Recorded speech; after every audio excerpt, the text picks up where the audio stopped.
All right, guys, I'm going to let you know about some federal regulatory violations that I uncovered while I was in the Collin County Detention Facility. And I'm going to start with this first one here with the generators and kind of give you guys a visual here.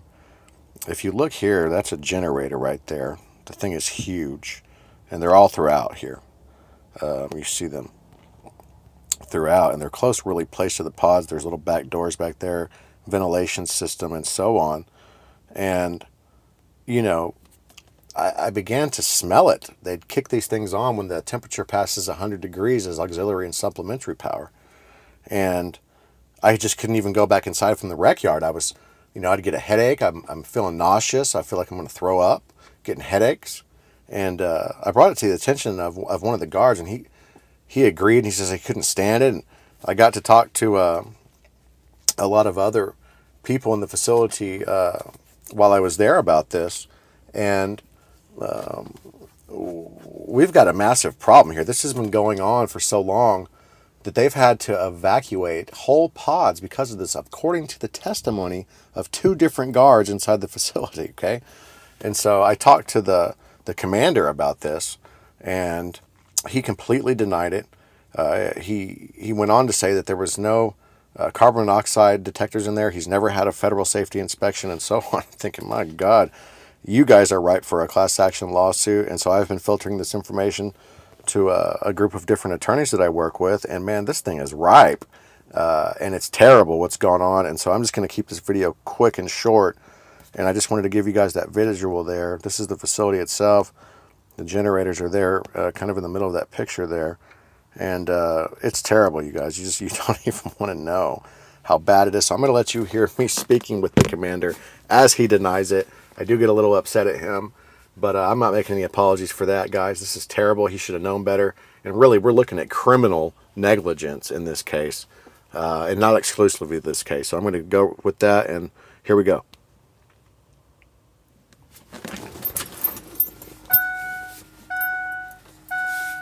This is Terry McCraw. I'm the jail administrator. Who am I speaking with? This is Terry McCraw. I'm the commander of the jail administrator. Yeah. I was just calling to see what I could do for you. Somebody said you were trying to reach somebody up here to the chain of command. Yeah. What's your name again? Terry McCraw. Okay. Do you have any connection to the White House Communications Agency? No, sir. Okay. You do now.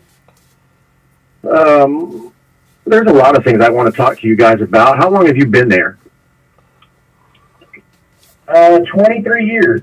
I'd like to know something real quick, that we've got a big prison reform bill right now going through. It's bipartisan, and that is awesome. So, these people aren't going to get away with this anymore. Okay, guys, it is what it is. 23 years. How many times have you seen a pod evacuated because of toxicity levels from the generators? I've never seen that happen. You've never seen it happen? No. And you've been there for 23 years? Yes, sir. What's your name again? McCraw. McCraw. You're a Marine, right? Yes, sir. Oh, man, I met you in there. I tried to talk to you a few times about it, but you didn't really want to talk about it. And so really what I want to talk to you about is, how do you pass your inspections at the federal level when you know you have a problem? Okay? Well, I don't have a federal inspection. I have a state jail inspection. I've got a health inspection. Do you have carbon monoxide detectors in your facility? I don't know. That's a good question. You don't know. You don't know. Hold on. What's your title? I'm the commander of the jail administrator. You're the commander of the facility. I'm going to try not to be angry here. Is it because you don't care about the health of your officers who work there and the inmates, or is it just because you're intentionally trying to fucking poison them? No, sir. I don't think we're intentionally trying to poison anyone. Well, I'll tell you what. It certainly seems that way from the design of the facility. And, I don't even want to get into it with you, but I'm going to go ahead and tell you like this. Okay, there's already a group of fucking officers that have worked there that are going to say that you're full of shit. Okay? So you basically, you're being recorded right now, and you just got done busted fucking lying. That's number one.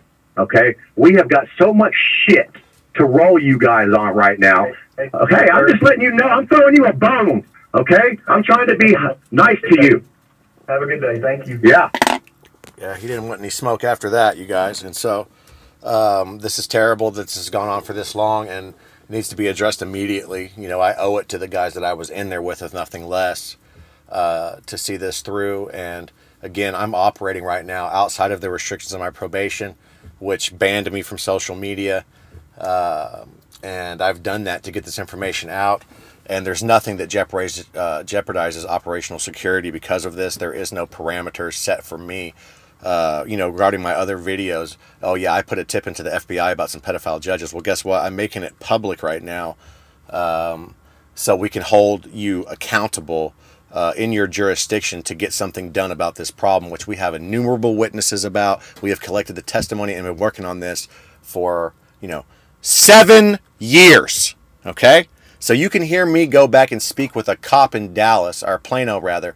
It's called Speaking with the Navy Special Ops Police Officer. I'm talking to him about a host of issues that really we've seen come to fruition in this investigation, 5-6 years later.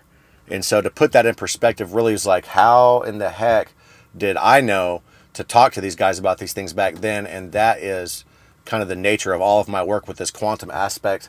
This is coming to light.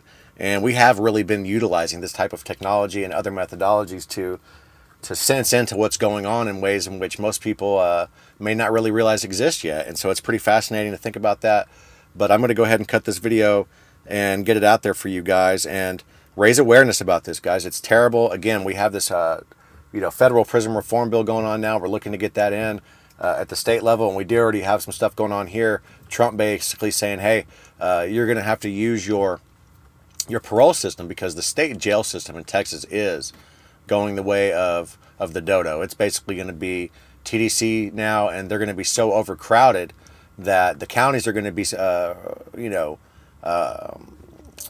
going to be in charge of the state jail prisoners. This is the way I understand it, and that is a huge body of people there that need housing that they don't have the housing for, and so hopefully this will get into the criminal justice system enough to change the laws and the way that things are handled. Because one of the other things that I was working on inside the facility, which I'm going to do another video for you guys about, is the breach of attorney-client privilege.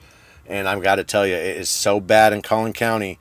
It's just incomprehensible, particularly if you've never been exposed to these types of issues. So please share this stuff. Please get it out there for other people to understand this. And guys, we're working this investigation. We're utilizing new methodologies in order to be able to get the information to the people who need it, and to kind of run a ring around all of these people who are doing things like running child trafficking rings and other stuff. And so there we go. I love you guys, and let's get this stuff done by sharing and raising awareness about this. Okay? Talk to you later.